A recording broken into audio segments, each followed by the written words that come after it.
আজকে তোমাদের D major cord শেখাবো। ডি মেজর কর্ড কিভাবে তোমরা বাজাবে দেখে নাও। মেজর কর্ডের ফর্মুলাটা 154। আমি আগের ভিডিওতেও বলেছি, এই ভিডিওতেও বলে দিচ্ছি 154।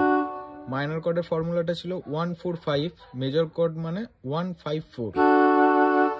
ডি মেজর কর্ড বলেছি যখন, ডিটা হলো রুট নোট, ডি থেকেই শুরু হবে।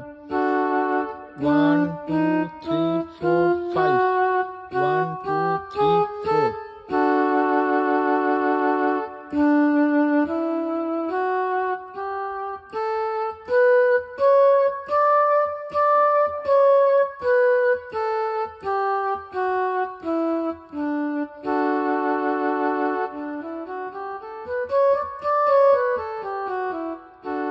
এটা হলো ডি মেজর কর্ড। এবার আমরা ফার্স্ট ইনভার্সন বাজাবো। এটা যেমন ছিল D F sharp A, D F sharp A. First ইনভার্সনে এই এটা এদিকে চলে আসবে, এ ডি এফ শার্প। এটা হলো ফার্স্ট ইনভার্সন। সেকেন্ড ইনভার্সনটা ঠিক একই, এই এফ শার্পটা এদিকে চলে আসবে, এফ শার্প এ ডি।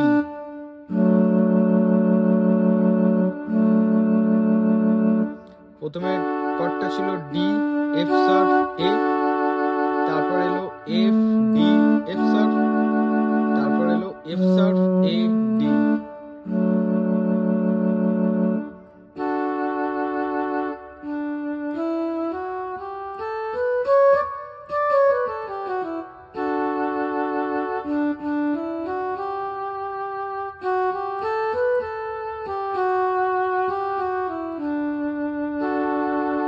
আশা করি তোমরা ডি মেজর কর্ডটা ভালোভাবে বুঝতে পেরেছো।